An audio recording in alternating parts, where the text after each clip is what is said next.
I'll admit, I don't like Lourdes in the cleanup spot unless he cleans up.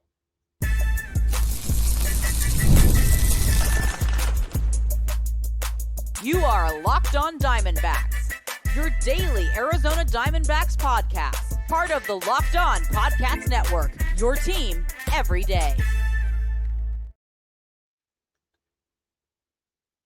Hello, and welcome to the Locked On Diamondbacks podcast, your team every day. Baseball is my religion, the Diamondbacks are my denomination, and you are my congregation. So let's settle down in your pew, whichever one you choose, and enjoy the message. I do have another weekly podcast that I do called The Sports Truth. It's live every Tuesday night.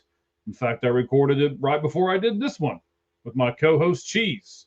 We are the 643 and Out guys, and you can find us on both X and YouTube at the 643 and Out Pod. Again, that's at the 643 and Out Pod. By listening now, you are a certified member of the Locked On Podcast Network, which is completely free on all podcast platforms. You can also be part of the show by joining us on YouTube. Simply search Locked On Diamondbacks and leave your comments and criticisms. Now, I have a passion for this game and for this team. And if you're listening, I'm sure that you have that same passion. And whether you're a first time or a long time, I thank you for making Locked On Diamondbacks your first listen every day. On today's show, we look at the new cleanup hitter in the Snakes lineup. Then we look at one Diamondbacks player that I am rooting for the most. Who am I? And if I think the Diamondbacks will give him a fair snake. Then finally in segment 3, we'll look at what I talked about yesterday. And that's what the A's do so well that if the Diamondbacks would simply mirror it, I believe it would turn their entire season around. But first, this episode is brought to you by 5-Hour Energy Transfusion. Go to 5hourenergy.com today. Use my promo code LOCKEDONGOLF and receive 20% off your first order. It's only valid through September 30th, and you need to order transfusion-flavored 5-Hour Energy shots today. All right, everybody. Segment number 1 starts out this way. Tonight, in Game 2, just finished, Guriel had 4 at-bats, while the team minus him had 24 at-bats. Guriel had 2 hits, and the rest of the team had only 4 combined. Guriel had a pair of 2-run home runs. The second one was loud, as he hit a 103.9 mile-per-hour fastball off the mound from Mason Miller. And that offering was the fastest pitch in the StatCat era that was hit for a home run ever. Now, I must give some credit to Perdomo, who drew walks both times to be on base when Guriel hit those home runs. So, it wasn't just all Guriel. It is Perdomo in front of him, making sure that he gets on in front of him just like he's supposed to do. So again, I got to give Jerry some credit for that. Nelson, man, they wasted a good start from him. 5.2 innings, 6 hits, 2 runs, 2 walks, and a season high tying 8 Ks.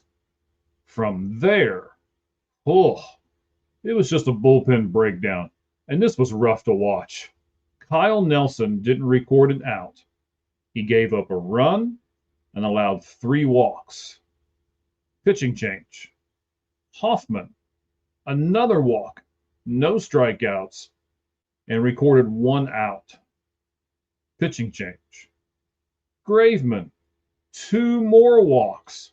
You sense a theme here? 2 runs. And then Curtis and Saalfrank actually pitched a combined 2 innings with only 1 walk, 1 K, and no runs.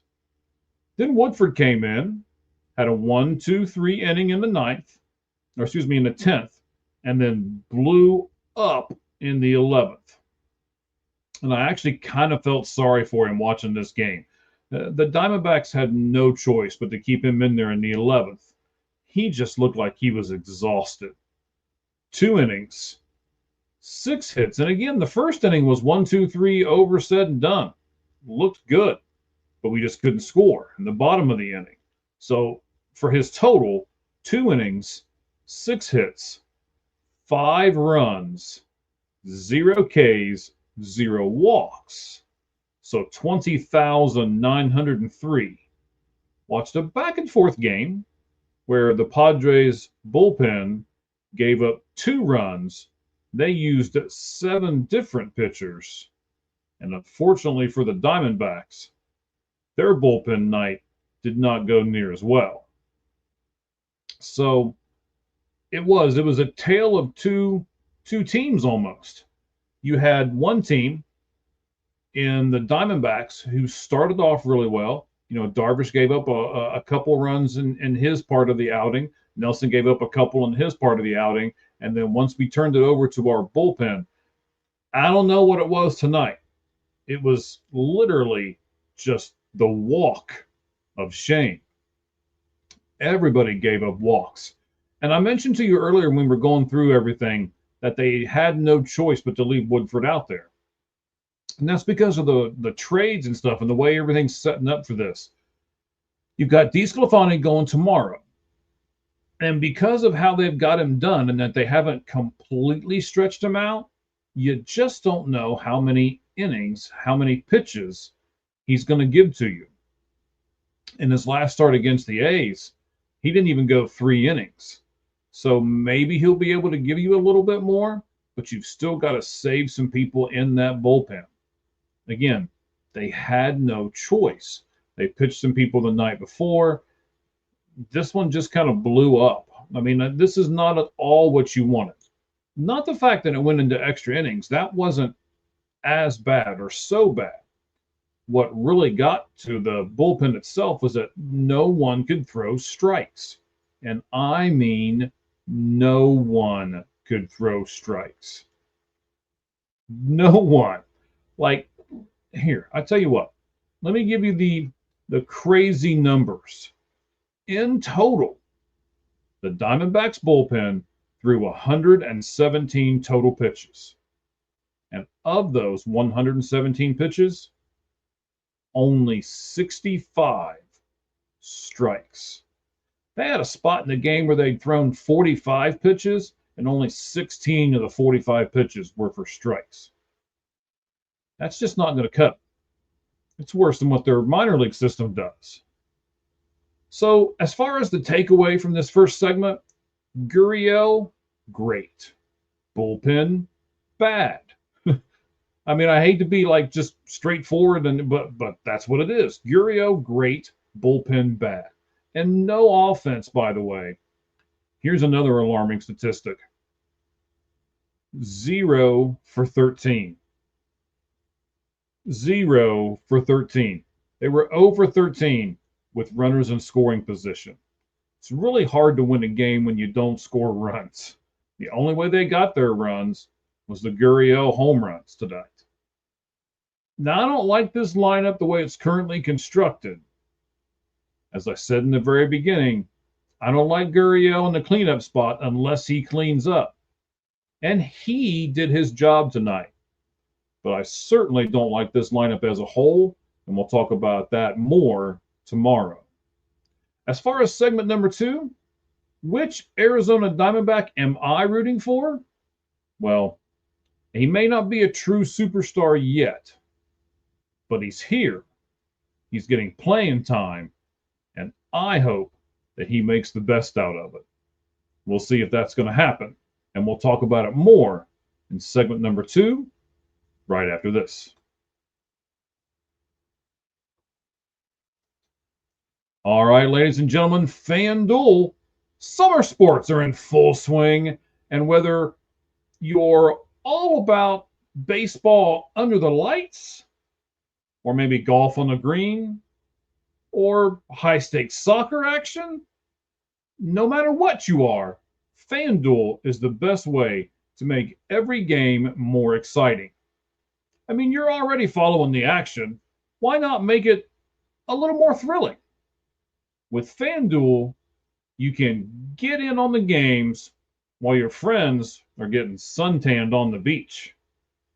FanDuel is easy to use, fast to pay out, and makes every regular season game feel like a must-watch event. Are you new to FanDuel? That's fantastic, because new customers can bet $5 and receive $150 in bonus bets if you win that first bet. So open the FanDuel app today or visit FanDuel.com to get started. Once again, that's FanDuel.com or open the app today.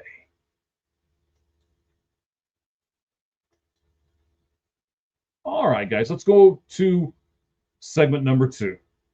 And again, this is going back to the person that I'm rooting for here. Before we get there, you know, YouTube is a great tool for you to get everything you need about your Arizona Diamondbacks. But in order to do that, please, please, please subscribe to the channel, hit the bell for notifications, and never miss a video so you are always informed. I'm also very active on X. I do a lot of posts and reposts. We'll do some poll questions every once in a while, and so much more. And you can get me there on X at LO_Diamondbacks. Now, great Diamondbacks fans, there are players that I like for various reasons. There are players that I'm rooting for, though. And to me, there's a difference. Let me explain here. So I like what Corbin Carroll brings to the table, but I'm not rooting for him per se.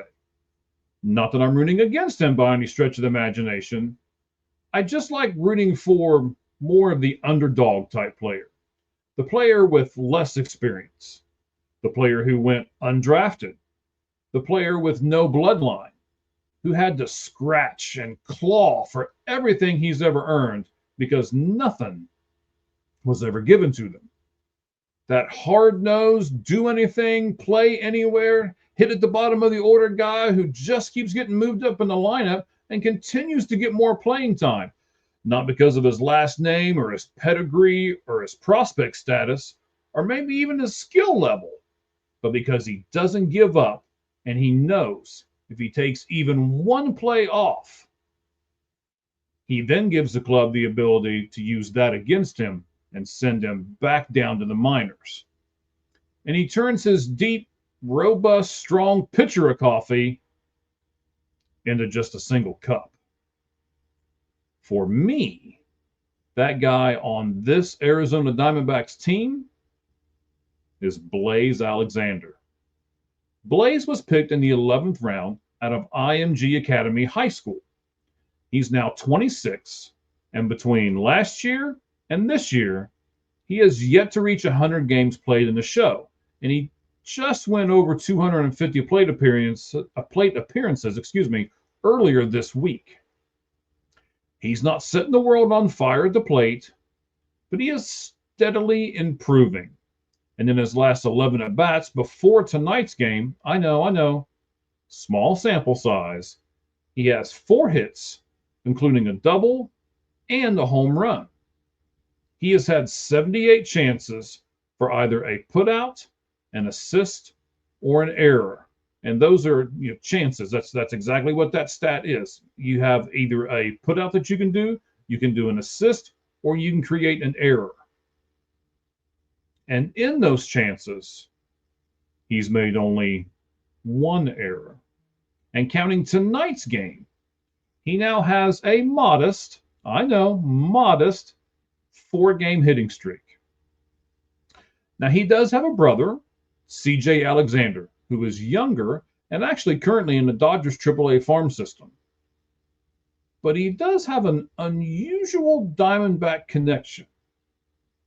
Let me explain.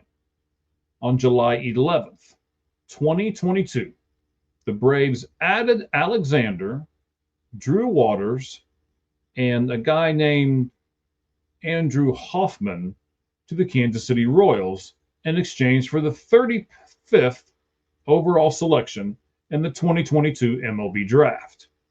The Diamondbacks just traded Randall Grichuk to the Royals in exchange for one of those guys involved in that trade, Andrew Hoffman, at the trade deadline, where he made his debut on the big league team last night, striking out Tatis and Machado, and looking pretty good in that debut as well, I must say.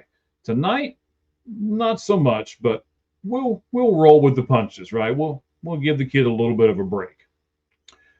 Here's what I'm afraid of, though.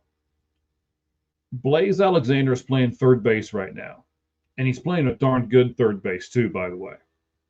But what I'm really, really scared of is that the Diamondbacks are going to pull up Jordan Lawler, a guy that I have not been impressed with at all so far in his major league time. He's done really well in the minors, but from minors to majors, two different things.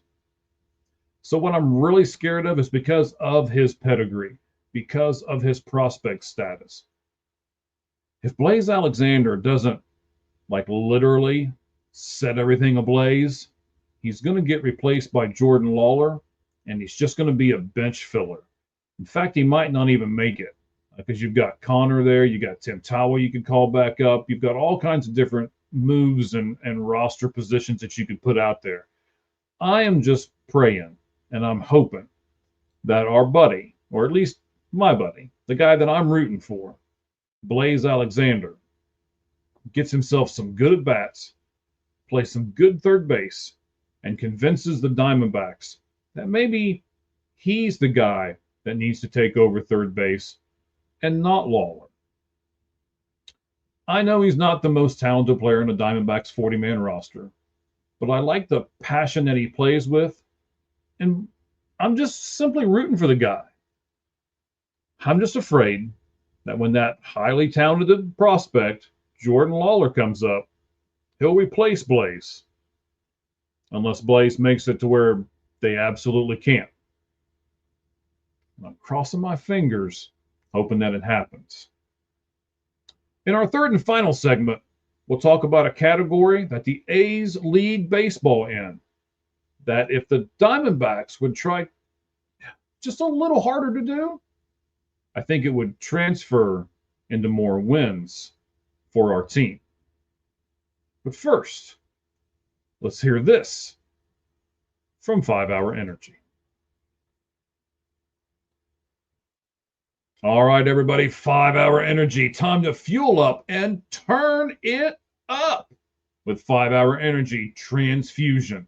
It brings the bold grape and ginger and lime flavor of your favorite golf drink, minus the alcohol, of course, into a quick, energizing shot.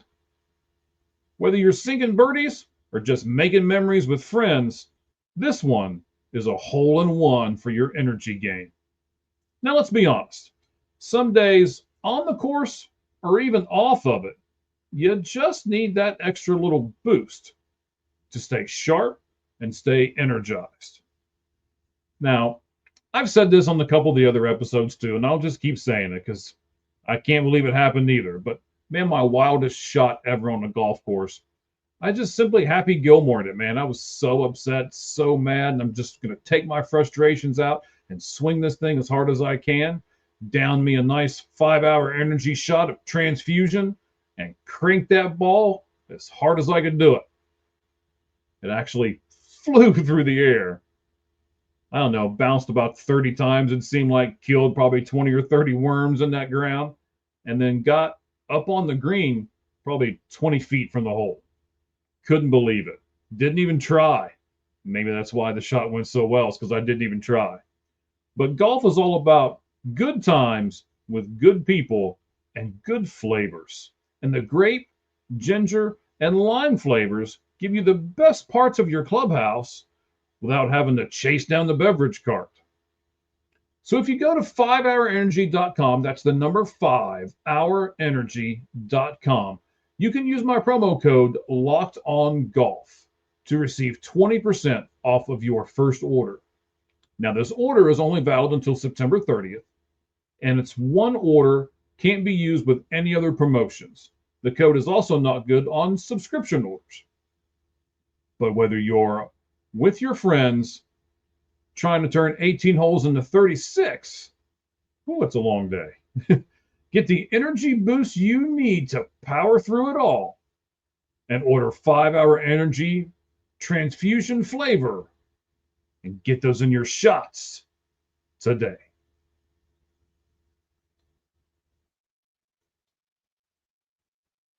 All right, guys, here we go. Segment number 3, last one of the day. We got a bunch of stuff to look forward to tomorrow as well. We'll go over that here in just a second. But, you know, when we're done here, do you want kind of a broader look at the game of baseball? Well, you can get that when you tune in to Locked On MLB Game Night. They watch every game, so you don't have to. And you just don't have to watch us on YouTube. Put us on in the car while you're grilling, while you're mowing the grass, or all other different audio platforms that we are on, like Spotify, Apple, and my favorite, XM Satellite Radio. All right, so segment number 3, the A's, the team without a home city. Remember those? Unless you consider their current location of their stadium, which is in Sacramento, California. I guess maybe they do have a home city, sort of.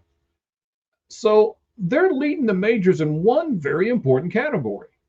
They, much like the Diamondbacks, have a young, hungry, talented team that seemed to play well for their manager. I also think it was a good, not great step to win that series in Sacramento over the weekend. Two teams basically on the same spot, and the Diamondbacks proved they're just a rung above the A's. So the stat is runs in the first inning, and the A's have 0.70 runs according to teamrankings.com. Now, I know you're like, how does somebody get 0.70 runs? It's a stat, okay? But the A's have the best one. And the Diamondbacks are in 12th place with 0.54 runs in the first inning as well. So if you're thinking, man, this guy is digging for stats that don't matter, let me assure you that it does. 6 of the top 7 teams in the stat are currently playoff teams. The only exception is the A's and then the Nationals. So those are both young, athletic teams. You have Boston, Cincinnati, the Yankees, and the Phillies putting immediate pressure on the opposing team from the first inning on. And it puts them back on their heels. And that pressure makes that team make mistakes. And the Diamondbacks, I believe, if they do these things and get out in front in the very beginning, can put that pressure on those opposing teams, and it can really make a difference in exactly what they're doing. I think it would be huge for them to be able to do that. All right, so this will wrap up today's show. Thank you, as always, for making us your first listen every day. Tell a friend. Share this episode of the Locked On Diamondbacks podcast on your social media accounts, and be sure to follow me on X at LO_Diamondbacks for more great content. Now, on tomorrow's show, we'll talk about the other thing that goes along with our first inning statistic that the Diamondbacks should employ. And they can also morph wins for this team as they make that transition from what they were before the trade deadline to what they are now that the trade deadline has passed. So we'll talk about exactly what they are now, what they're morphing into, and what they can do. That other little thing that I want the Diamondbacks to start getting on board with. I also tomorrow want to talk about the lineup, because I don't like this lineup. Do you like this lineup? Well, if you're like me and you don't, get ready to be with me tomorrow as we dive into both of those topics. Now, for your next listen, check out Locked On MLB as Sully gives you a daily look at the biggest stories in the entire league. But as always, tune in so you can stay locked on.